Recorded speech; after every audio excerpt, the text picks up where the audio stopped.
নমস্কার বন্ধুরা, অপর্ণা কিচেন ব্লগের আবার একটি নতুন রেসিপিতে সবাইকে স্বাগত জানাই। বন্ধুরা কেমন আছেন? আশা করি ভালো আছেন, সুস্থ আছেন, যে যেখানে আছেন। আপনাদের ভালোবাসাতে আমিও খুব ভালো আছি। তো আজকে আমি বানাবো সজনে ডাঁটা মাখা, হাতে মাখা টপকা রান্না করব, ভাপা করব। তো চলুন, তো বাড়ির গাছ থেকেই ডাঁটা তুলে নিচ্ছি। দেখতেই পাচ্ছেন কত ডাঁটা হয়েছে, দেখুন। তো ওখান থেকে তুলে নিয়েছি নরম দেখে। তো দেখুন এতগুলো তুলে নিয়েছি। তো এবার আমি কেটে নেব এগুলো।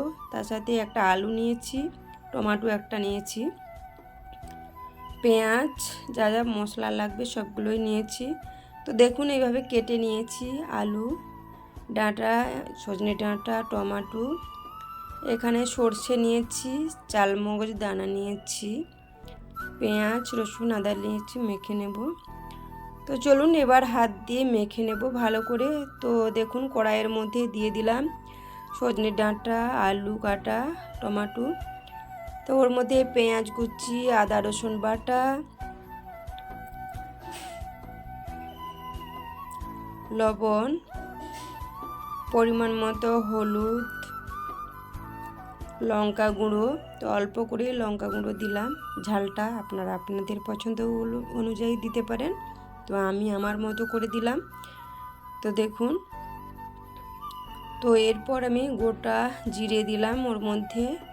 তো সর্ষে বেটে রেখেছিলাম ওটাও ওর মধ্যে দিয়ে এবারে সর্ষের তেল দেব।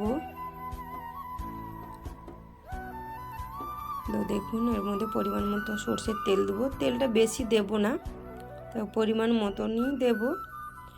তো দেখুন এবার হাত দিয়ে ভালো করে আমি মেখে নেব। দেখুন এইভাবে মেখে নিয়েছি, কত সুন্দর দেখাচ্ছে দেখুন। তো ওর মধ্যে সর্ষে বাটা জলটাই দিয়ে দেব। দেখুন, তো এইভাবে হাতে মাখা সজনে ডাঁটা ভাপা কে কে খেতে ভালোবাসেন অবশ্যই কমেন্টে জানাবেন। অল্প করে চিনি দিলাম, কারণ জল স্বাদ থাকবে না, সেই জন্য চিনিটা দিলাম। এবার খুন্তি দিয়ে একটু ভালো করে নেড়ে নিলাম। এবার গ্যাসের মধ্যে কড়াই বসিয়ে দিয়েছি। তো এবার আমি ঢাকনা দিয়ে ঢেকে নিয়েছি। তো হালকা আঁচে রান্নাটি করব, ভাপাটি হবে। তো দেখুন কত সুন্দর কালার এসেছে, দেখতে পাচ্ছেন। তো অবশ্যই, তো ভিডিওটি বেশি বড় করব না, তো ছোট্ট ভিডিওই। তো দেখুন আমার রান্নাটা হয়ে গেছে। ওর মধ্যে আমি সামান্য কিছু মশলা গুঁড়ো তো দিয়ে ভালো করে মিশিয়ে নেব ওর মধ্যে। তো দেখুন, তো চ্যানেলটাতে যদি নতুন কোনো বন্ধু হয়ে থাকেন সাবস্ক্রাইব করে অবশ্যই পাশে থাকবেন।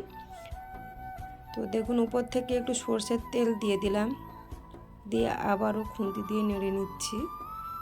তো আমার রান্নাটা কমপ্লিট, নামিয়েও নিয়েছি একটা প্লেটে করে।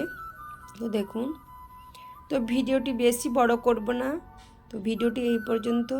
রেসিপিটি কেমন লাগলো অবশ্যই লাইক কমেন্ট করে জানাবেন। আপনাদের ছোট্ট কমেন্টের উপর আমার ভিডিও বানাতে উৎসাহ করে। তো ভালো থাকবেন, টাটা বন্ধুরা।